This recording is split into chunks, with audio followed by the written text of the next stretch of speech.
महाशिवरात्रि की पौराणिक कथाएं। महाशिवरात्रि की हार्दिक शुभकामनाएं। महाशिवरात्रि की शुभकामनाएं। शिव सत्य है, शिव अनंत है, शिव अनादि है, शिव भगवंत है, शिव ओमकार है, शिव ब्रह्म है, शिव शक्ति है, शिव भक्ति है। आपको शिवरात्रि की बहुत बहुत शुभकामनाएं। ओम तत्पुरुषाय विघ्ने महादेवाय धीमहि तन्नो रुद्र प्रचोदयात्। ओम तत्पुरुषाय विघ्ने महादेवाय धीमहि तन्नो रुद्र प्रचोदयात्। गुरुर् ब्रह्मा गुरुर् विष्णु गुरुर्देवो महेश्वरा। गुरु श्री साक्षात परम ब्रह्म तस्मै श्री गुरुदेव नमः। भगवत प्रेमी भक्तजनों, आज हम जानेंगे महाशिवरात्रि के पीछे अनेक पौराणिक कथाओं के बारे में। हमारे सनातन धर्म में महाशिवरात्रि के मनाने के पीछे अनेक पौराणिक कथाएं मिलती हैं। आगे बढ़ने से पहले हम महामृत्युंजय मंत्र का जाप करेंगे।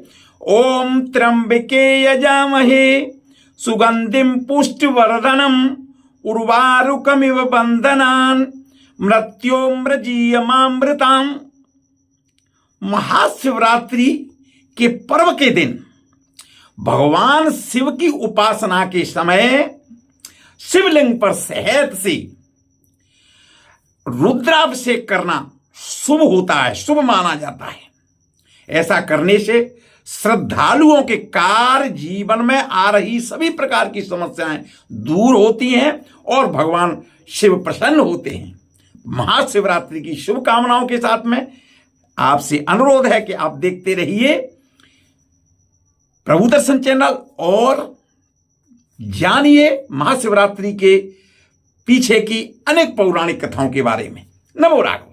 महाशिवरात्रि हिंदू धर्म में महत्वपूर्ण पर्व है जो फाल्गुन मास के कृष्ण पक्ष की चतुर्दशी को मनाया जाता है। 2025 में यह पर्व 26 फरवरी 2025 को मनाया जाएगा।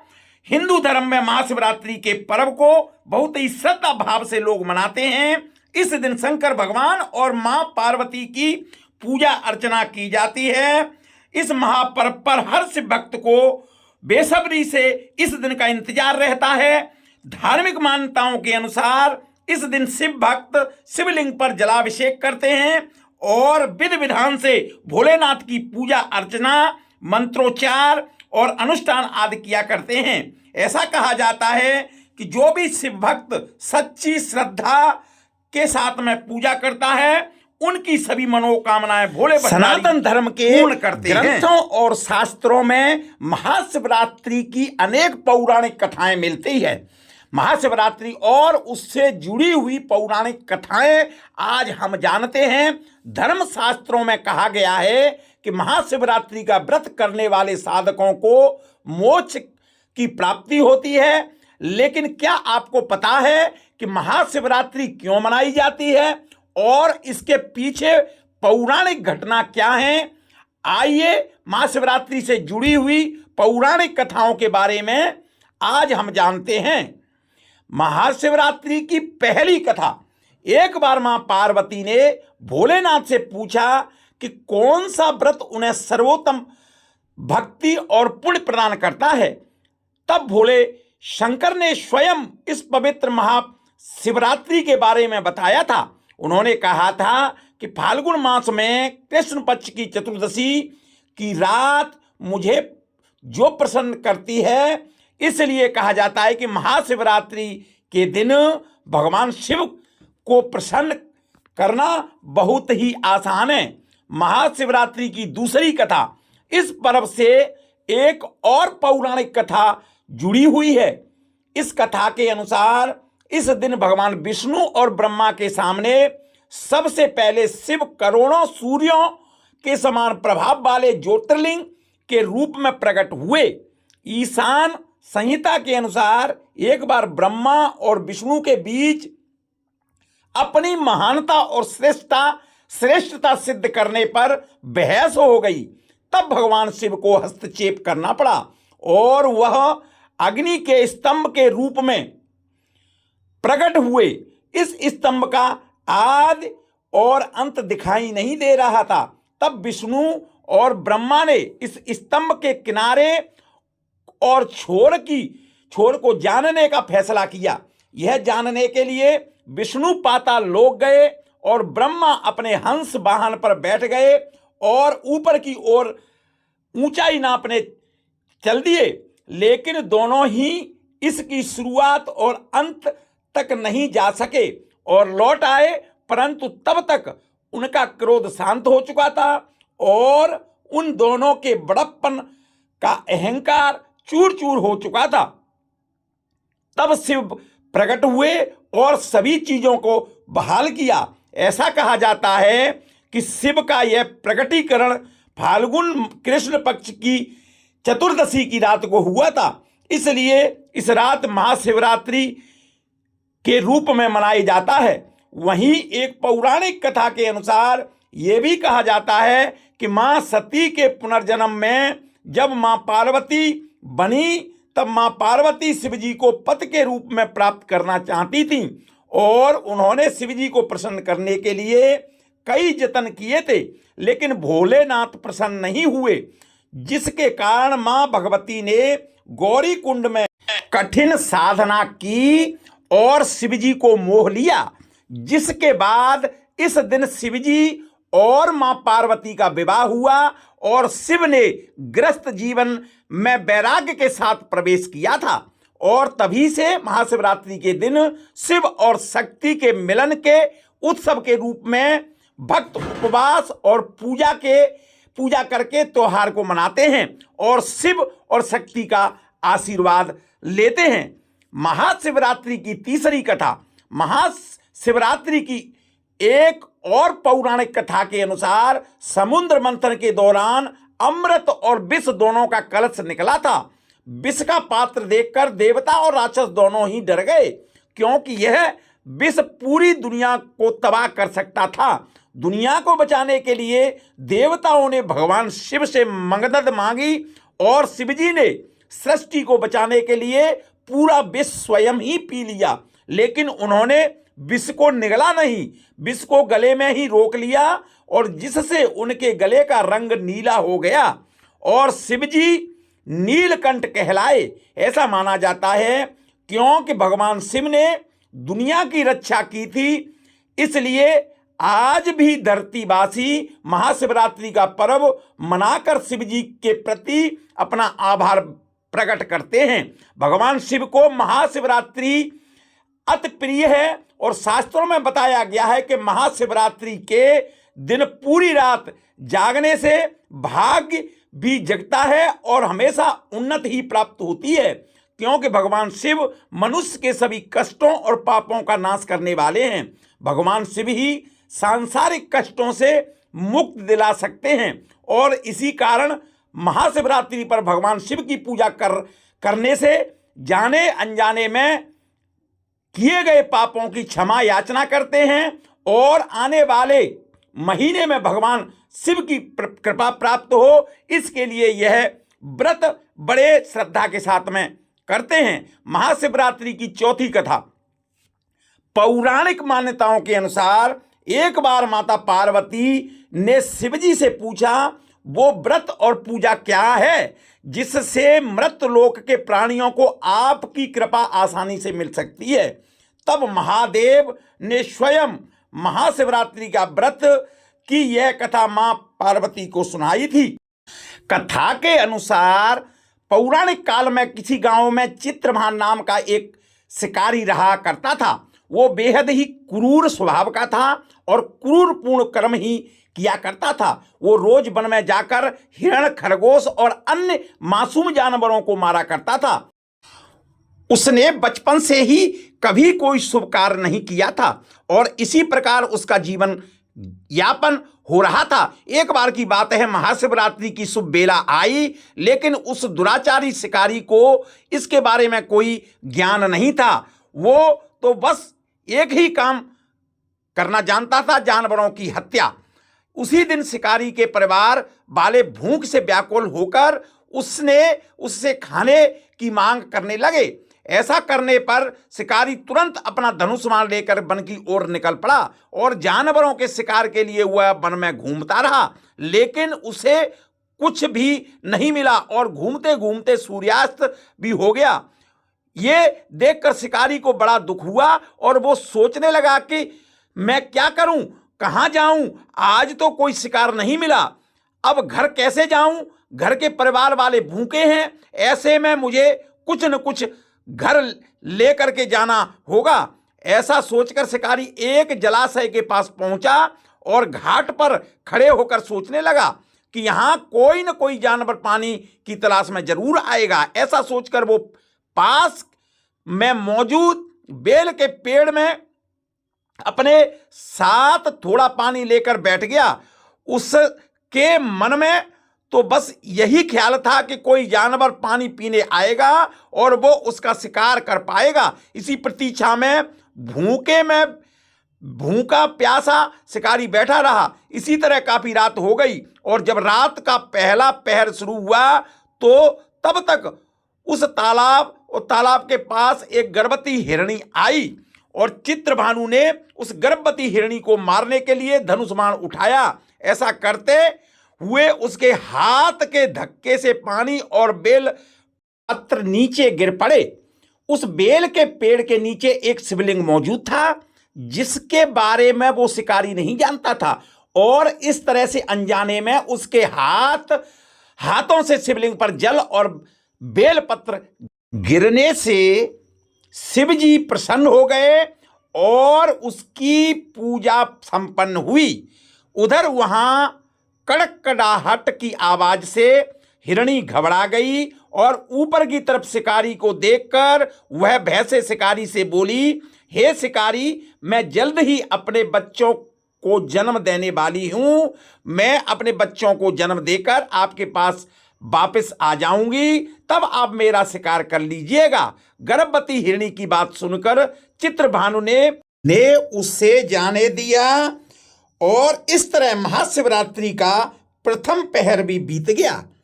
तब वहां एक दूसरी हिरणी आई और हिरणी को देखते ही चित्रभानु शिकार के लिए तैयार हो गया और पहले की बात उसके हाथ के धक्के से बेलपत्र नीचे मौजूद शिवलिंग पर गिर पड़े और इस तरह दूसरे पहर की भी पूजा संपन्न हो गई। तभी उस हिरणी ने भयभीत होकर शिकारी से कहा कि हे शिकारी, मैं अपने पति की खोज कर रही हूं, मुझ पर कृपा करो और मुझे जाने दो। मैं तुमसे वादा करती हूं कि मैं अपने पति से मिलकर तुम्हारे पास आकर लौटूंगी। यह सुनकर चित्रभानु ने उसे भी जाने दिया। कुछ समय बाद जब रात का तीसरा पहर शुरू हुआ तो वहां तीसरी हिरणी अपने बच्चों के साथ आई। चित्रभानु ने फिर से हिरणी के शिकार के लिए तैयारी की और पहले की भांति उसके हाथ के धक्के से बेलपत्र नीचे मौजूद शिवलिंग पर गिर पड़े। जब उस हिरणी ने शिकारी को देखा तो वह उससे बोली, शिकारी, मैं अपने इन बच्चों को अपने पति के पास छोड़कर वापस तुम्हारे पास आ जाऊंगी, कृपा करके मुझ पर दया करो। हिरणी की बात सुनकर चित्रभानु ने उसे भी छोड़ दिया और इस तरह चित्रभानु ने भूखे प्यासे रात्रि के तीसरे पहर की भी पूजा संपन्न कर ली। चित्रभानु अपने परिवार की चिंताओं में डूबा हुआ था। तभी वहां एक हिरण आया। चित्रभानु बड़ा खुश हुआ और तीर साधने के लिए अपना धनुष उठाया और ऐसा करते ही पहले की भांति उसके हाथ में धक्का लगा और बेलपत्र नीचे मौजूद शिवलिंग पर जा गिरे और उसके द्वारा भगवान शिव की चौथे पहर की पूजा भी संपन्न हुई। उधर उस हिरण ने चित्रभानु को देखते हुए कहा कि अगर तुमने 3 हिरणी और उनके बच्चों को मार दिया है तभी तुम मुझे मार सकते हो, और अगर तुमने उनको छोड़ दिया है तो मुझे भी छोड़ दो। मैं अपने पूरे परिवार के साथ वहां वापस आ जाऊंगा। और चित्रभानु ने हिरण को घटित घटना बताई। तब हिरण ने जवाब दिया कि वह 3 हिरणियां उसकी पत्नी थी। अगर तुमने मुझे मार दिया तो वह 3 हिरणी अपना वादा पूरा नहीं कर पाएंगी। मेरा विश्वास करो, मैं अपने पूरे परिवार के साथ यहाँ जल्दी वापस आ जाऊंगा। हिरण की बात सुनकर चित्रभानु ने उसे जाने दिया। इस तरह चित्रभानु का हृदय परिवर्तित हो गया और उसका मन पवित्र हो गया। रात भर चित्रभानु ने अनजाने में ही सही लेकिन भगवान शिव जी की आराधना की थी, जिसकी वजह से भगवान शिव उसके ऊपर प्रसन्न हो गए।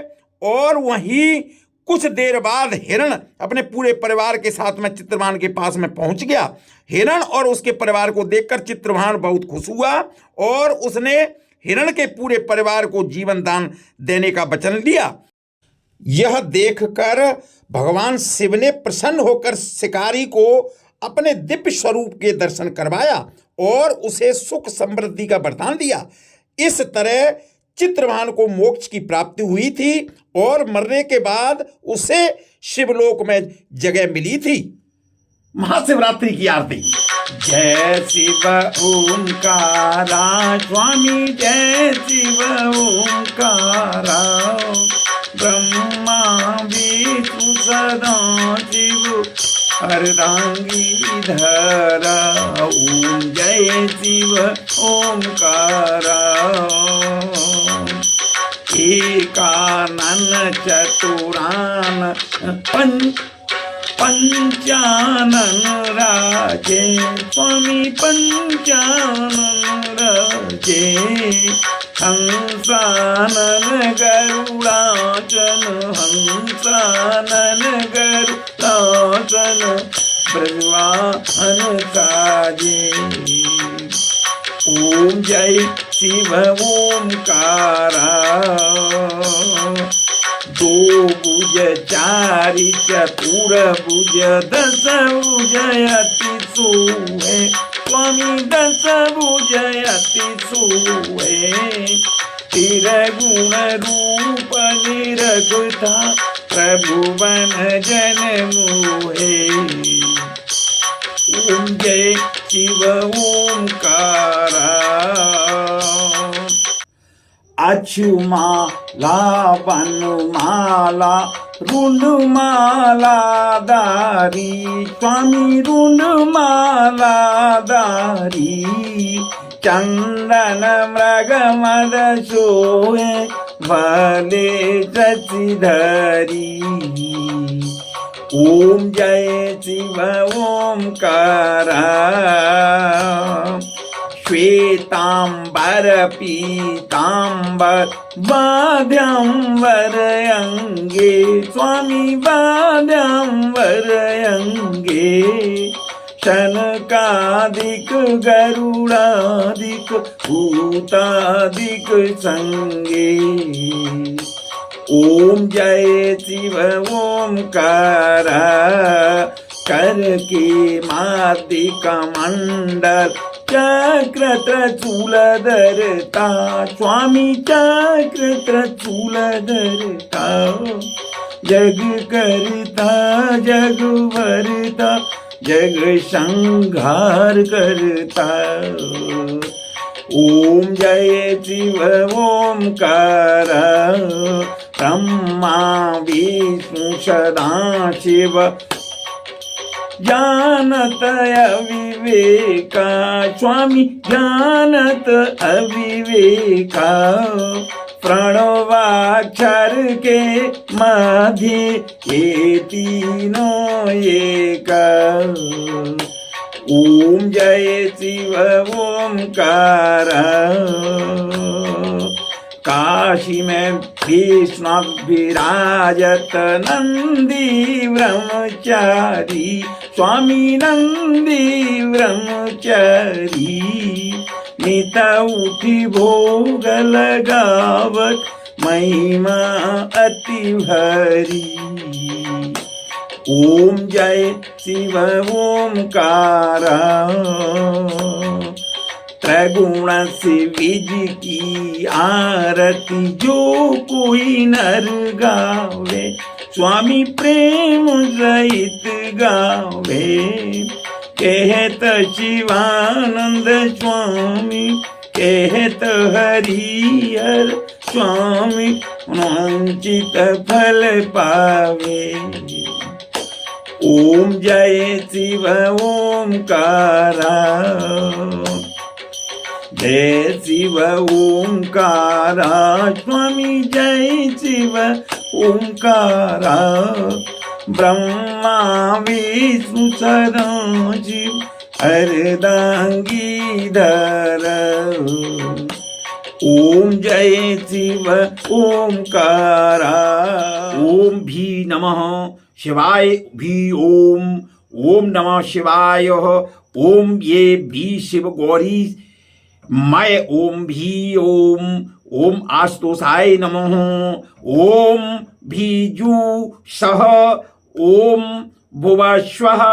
ओम त्र्यंबके यजामहे सुगंधिं पुष्टिवर्धनम्। ओम उर्वारुकमिव बन्धनामृताम्र क्षीयमामृतां श्वः भूवस्वः श्वः जुह्वीय श्वः। ओम नमो शिवाय। ओम नमो शिवाय। बोलो शिवाय। ओम बोलो शिवाय। ओम नमो शिवाय। नमो राघवाय। आपने जाना महाशिवरात्रि की अनेक पौराणिक कथाएं।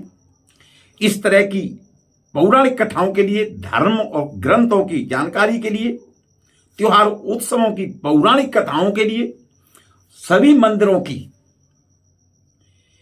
पीछे की कथाओं के लिए, उनकी पौराणिक कथाओं के लिए देखते रहिए प्रभु दर्शन चैनल। यदि आप पहली बार देख रहे हैं तो आपसे अनुरोध है कि आप चैनल को लाइक करें, सब्सक्राइब करें और नोटिफिकेशन के लिए ऑल का बटन दबाएं, जिससे कि आपको हर मेरे वीडियो की जानकारी मिल सके। नमो राघवाय।